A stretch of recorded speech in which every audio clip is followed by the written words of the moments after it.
Hello and welcome to our very first video lecture.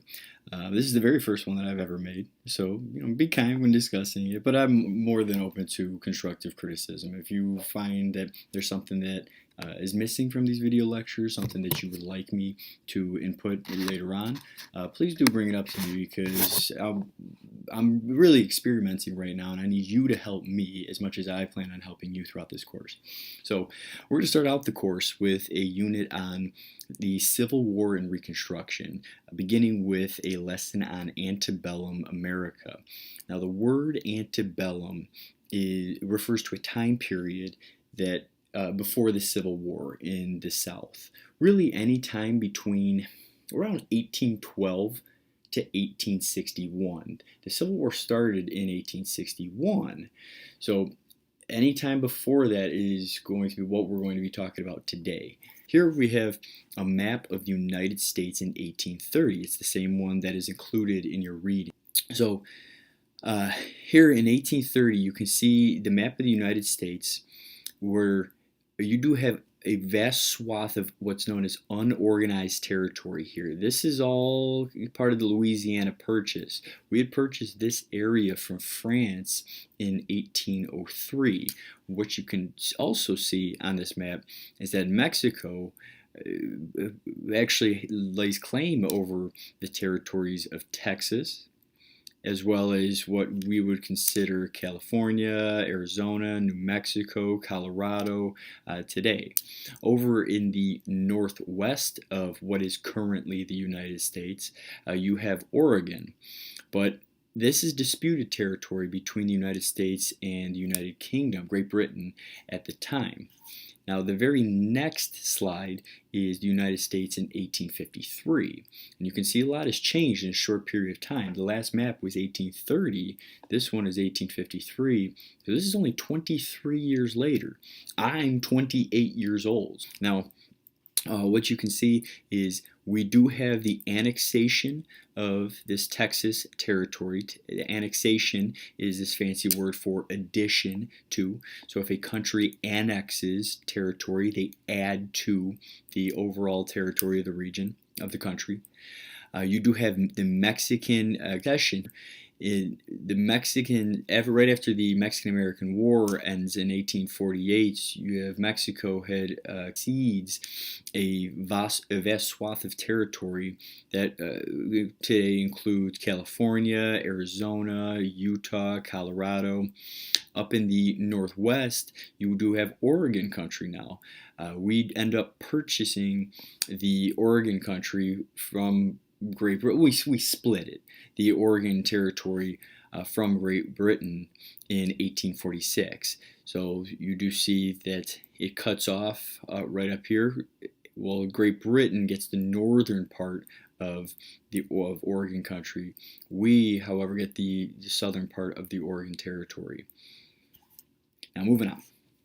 What I want to start out with is this quote, because I think it's an awesome quote that really discusses the issue, the main issue in this time period.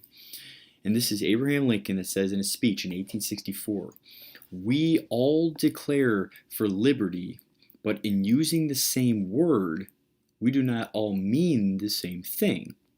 With some, the word liberty may mean for each man to do as he pleases with himself and the product of his labor, while with others, the same word may mean for some men to do as they please with other men and the product of other men's labor. Here are two, not only different, but incompatible things, called by the same name, liberty. And it follows that each of the things is, by the respective parties, called by two different and incompatible names, liberty and tyranny." So really, this quote speaks to the main issue of this time period. What is liberty, and whose liberty should be prioritized? And this is what your reading starts out with. Heck, it's in the title of this Brown University reading. So what is the meaning of liberty? Whose liberty should be prioritized? Because on one hand, you have the the liberty of those who are enslaved. And then, on the other hand, should the liberty of the plantation owners be prioritized instead? Because the argument by these plantation owners is that the slaves are their property. And the Constitution's due process clause states that the government cannot take away your life, your liberty, or your property without due process of law. And that if the government does grant civil liberties to their enslaved people, then it is an infringement on their liberty. It's an infringement on their property rights. How should power be distributed between the national and state governments?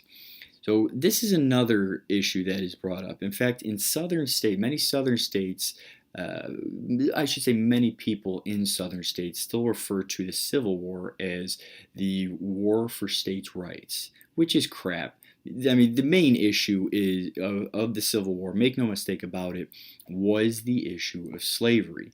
Now, tied in with that is this competition between federal and the federal government and state government.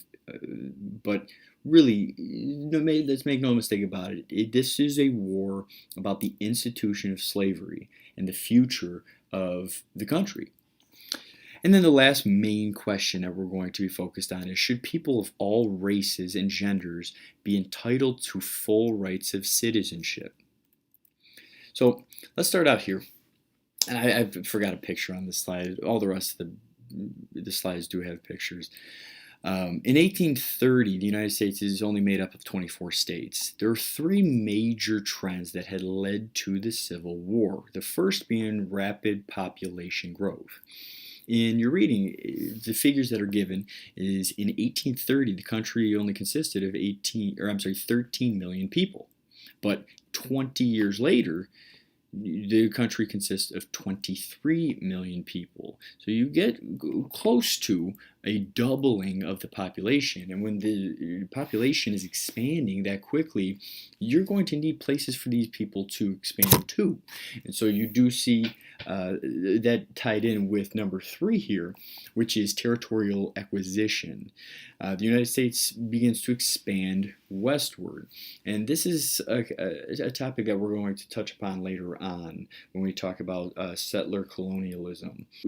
Territorial acquisition, the United States had used policies, deceit, they had lied to and reneged on promises to Native American tribes, and also violence to dispossess or take the Native American land. So when we expand westward as a country, a question that is going to need to be answered is, will slavery be legal in these brand new territories, these brand new states? Of course, you had southern plantation owners, and southerners in general were going to answer yes, they want slavery to be legal in the southern territories. But the northerners tended to take the position that no, that the South can keep their slavery, the institution of slavery. However, they did not favor the expansion into the western territories. And then the last one would be economic growth. Now, this is a time period that saw demand for cotton increase, not just domestically, but internationally as well. And when there's more demand for this product, what's also going to coincide with that is an increased demand for enslaved workers on the plantations. If there's going to be an increase in the production of cotton, there needs to be an increase in the amount of workers that are doing that production. So the very first question that was addressed in your reading was the South economically dependent on slavery? Both Northerners and Southerners had benefited from slavery. I think a misconception that exists, or a falsehood, a misbelief that exists, is that only the South benefited from slavery, when that's just not true. Rather, the North also did economically benefit from the institution of slavery. You had bankers had provided loans to plantation owners in the South. You had capitalist businessmen in the North that that had used the cotton to produce textiles that would be sent overseas or distributed in markets nationally. So the market for cotton, as I mentioned in the previous slide, the market for cotton had increased, as did the demand for enslaved people to produce cotton. In 1851, 76% of the world's supply, over 3/4 of the world's supply of cotton, came from the United States.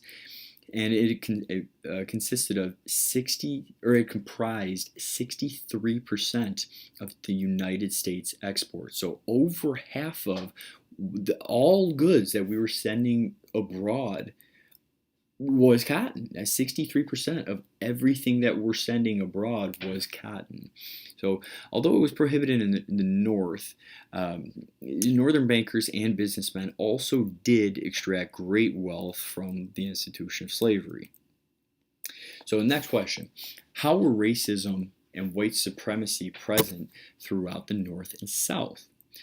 So many whites at this time had tried to justify the enslavement of black people. And by the way, I'm going to pause there to just talk really quick about how we should be discussing or using the term slavery, enslavement, black people.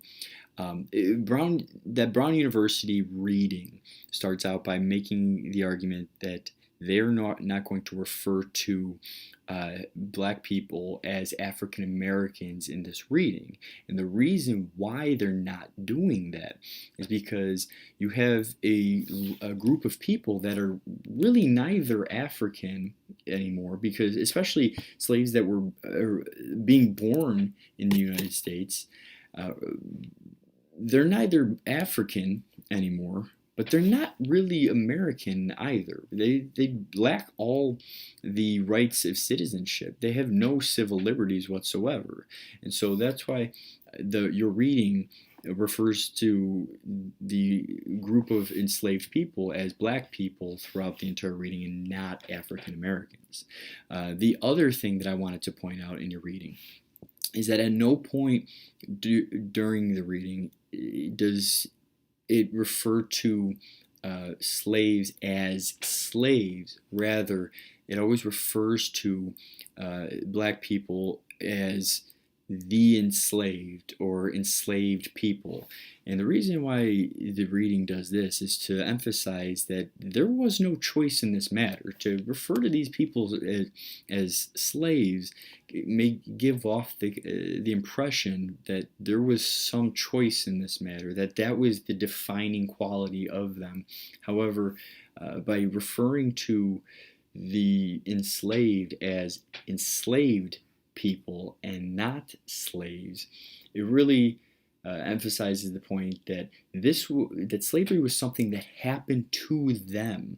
There was no choice in this matter. All right, back to the questions. So, how are racism and white supremacy present throughout the North and South? Well, many whites tried to justify enslaving black people by relying on pseudoscience or fake science or bad science about racial superiority. And this is something that didn't just happen in the mid-1800s. I mean, this happened at several points in United States history where there was a claim that there was science that had backed up the belief that whites are superior to blacks. But as we know today, that does amount to pseudoscience. Free black people in the North were excluded from jobs, denied political rights, faced violence in homes and churches, faced violence in homes and churches. I put the word lived there, that shouldn't be there. And feared kidnapping and enslavement. So even though slavery was illegal in the North, you did have situations in which free black people, and there were tens of thousands of free black people that were living in the northern states. You did have situations in which you'd have black men, women, children would be kidnapped and then enslaved and brought south. The next question. So how did the word domestic means the national slave trade. How did the domestic slave trade operate? So in 1807, Congress actually banned the international slave trade. So Congress comes out and says that we will no longer permit the importation of slaves from Africa. Well, the slave trade did not end with that. The international slave trade ended with Congress, that congressional ban. However, the slave trade continued. However, it just continued within the boundaries of the United States. So you have the domestic slave trade balloons. Plantation owners in the upper South, states like Virginia, states like Delaware, had actually sold slaves to the cotton plantations in the deep South, Alabama, Mississippi, and also the Southwest, Louisiana, Missouri. These slaves were, actually I have it right here, in 1820 to 1860s, captors had forced over 1 million enslaved individuals to the Deep South, many of which were in chains. In fact, if you look at this image right here, you can see from this drawing some chains that attach all of these enslaved individuals that are walking presumably to the Deep South. And then on the sides, well, up in front and also on the sides, you do have white men that have what appear to be muskets on their back, and then also people that are walking with, ironically, the American flag. Family ties at this time were completely disregarded. Family ties of the enslaved were disregarded, which means you'd have these sellers they did not care if you had a wife. They did not care how many kids you had. You would be separated from your family. And the reason being is because slaves were perceived as property.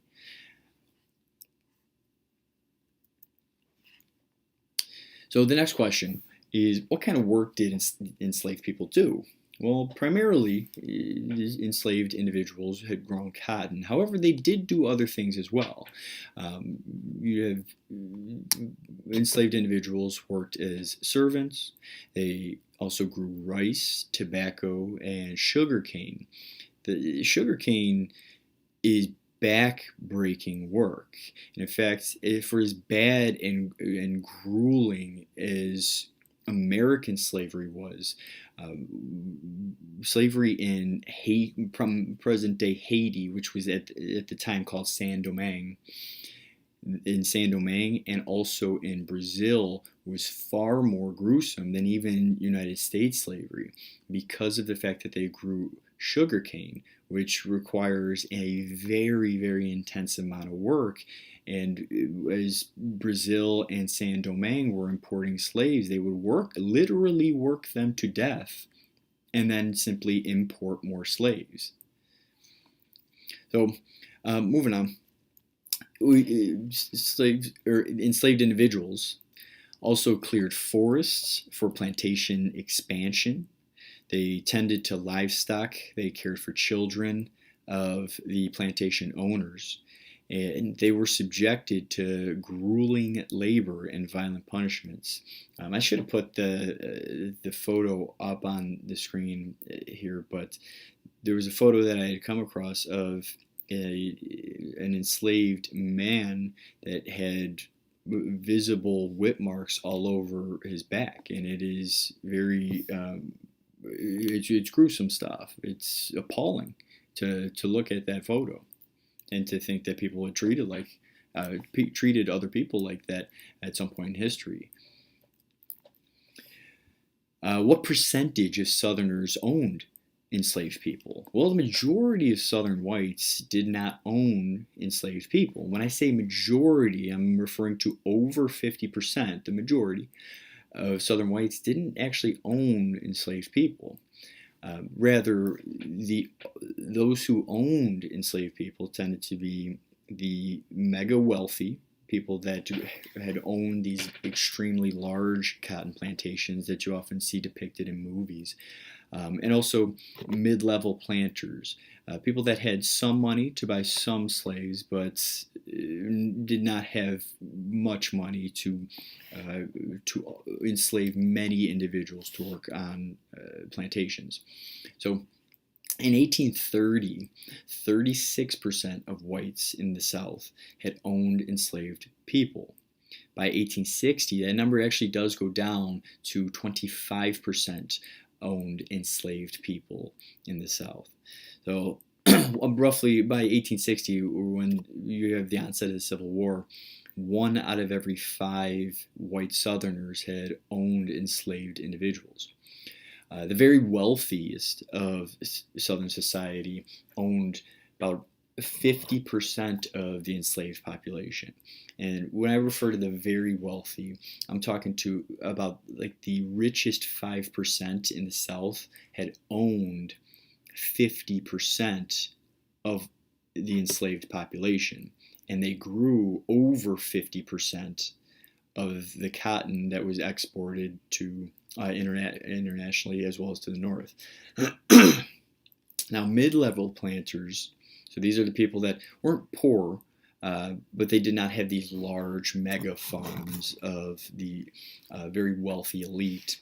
Mid-level planters owned about 40% of the enslaved population and grew 30% of the cotton.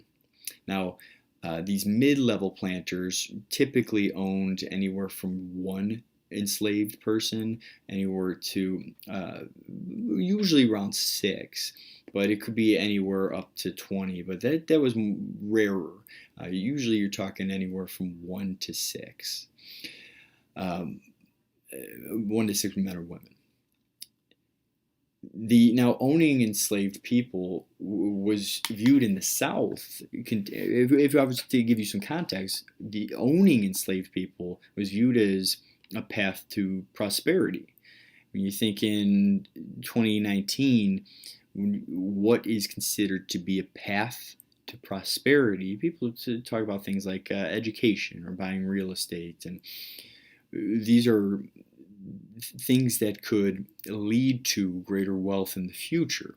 Now, in the South, in the antebellum South, what was viewed as a path to prosperity, to success and riches in the future was owning enslaved individuals to perform menial labor on farms.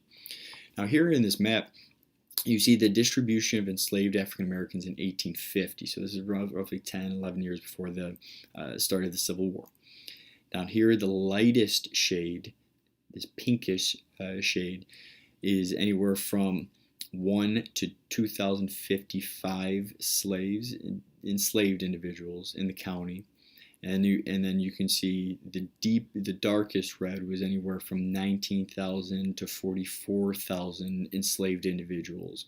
And you can see that South Carolina seems to be the worst of offenders when it comes to the institution of slavery. Mississippi over here tends to have a lot of dark areas, Alabama as well. Virginia tends to be darker, but you can see certainly in South Carolina has the reddest shades, which suggest that there were the greatest number of enslaved people in South Carolina. So what was life like for propertyless whites in the South? So propertyless whites, these are individuals that are poorer, did not own property. Life was rough. Propertyless whites could not find jobs due to widespread belief amongst Southerners that only enslaved people should be performing menial labor, that only enslaved individuals should be performing hard labor. Well, the government in the South, they didn't spend a lot of money on public education, so there was little opportunity in the way of careers, because you'd have many individuals that were not all that good at reading and writing and did not have many skills So menial labor was really their only avenue uh, for work.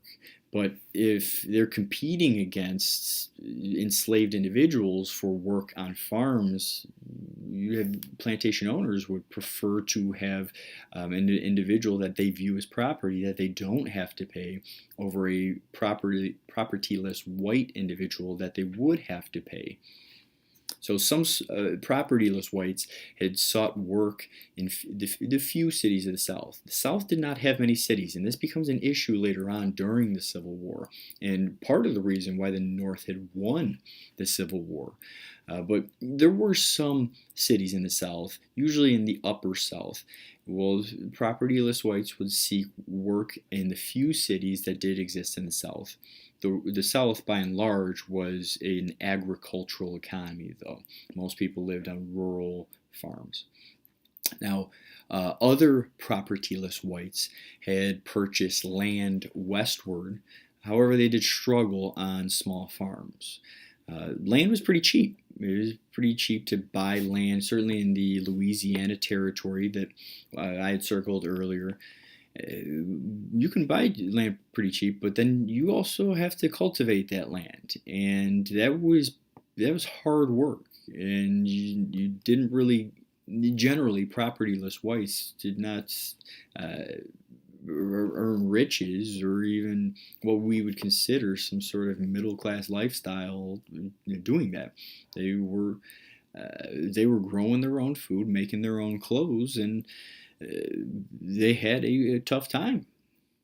Now, the last thing here is they had blamed their hardships on plantation owners, but usually on enslaved people themselves, which is kind of ironic that they're blaming their plight on individuals that had no real choice in the matter in being enslaved. That they're claiming, oh, I can't find work because my competition is working for free. Well, the competition that they're referring to would much rather not be working on plantations, not be enslaved. So there is an element of irony there. We got a couple questions left. What was life like in the industrialized and urbanized North? So the North was industrialized. There was industry. There was business. So the people did not need to grow their own food or make their own clothes like they did in the South. Instead, you had a system that was set up where people could specialize in tasks. And what I mean by specialization, you could go to work and as a baker, and that is your specialization, and you earn money. People pay you for your baked goods, and then you distribute them, and you can use that money to purchase goods that like clothing and furniture that are developed by others that specialize in that task, in furniture development. So you do have this industrial economy in which the specialization of production is important.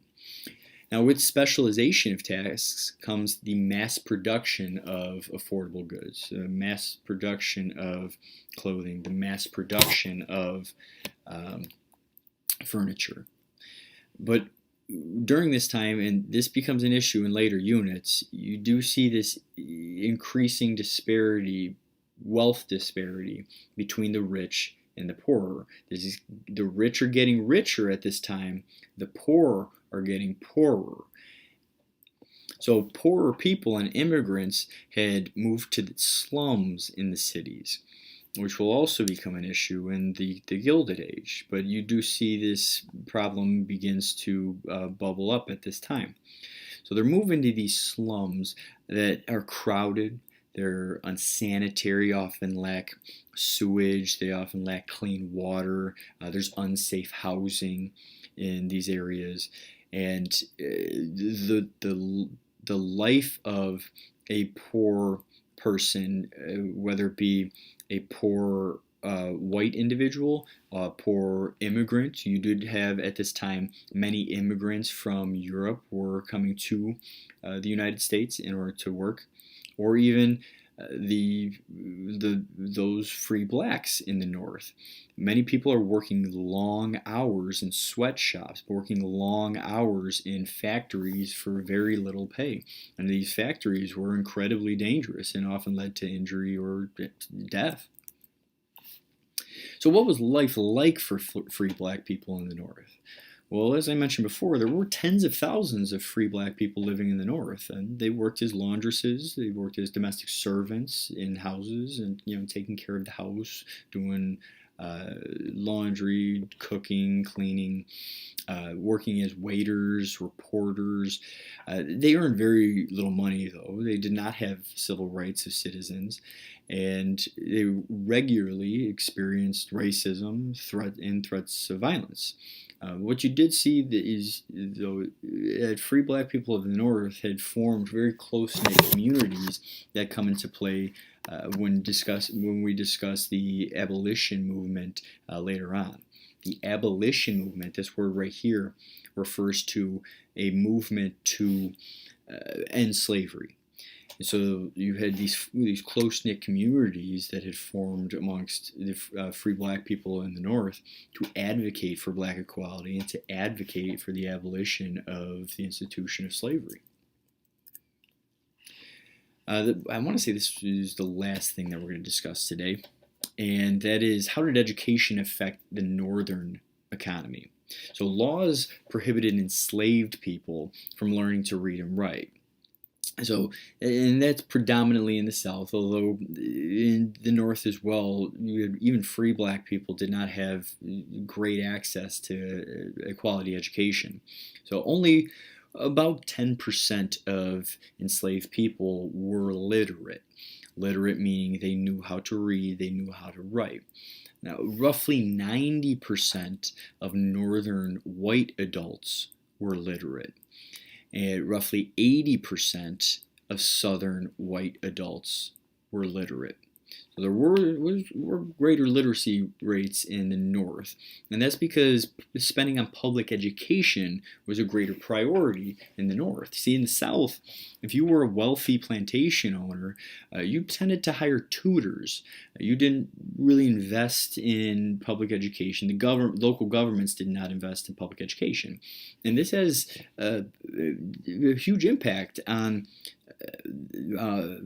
innovation and industry in the regions.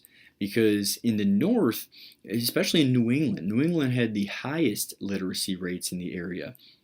High literacy rates had made the North, specifically New England, the site of over 90% of the most important industrial innovations and inventions patented from 1790 all the way to the Civil War.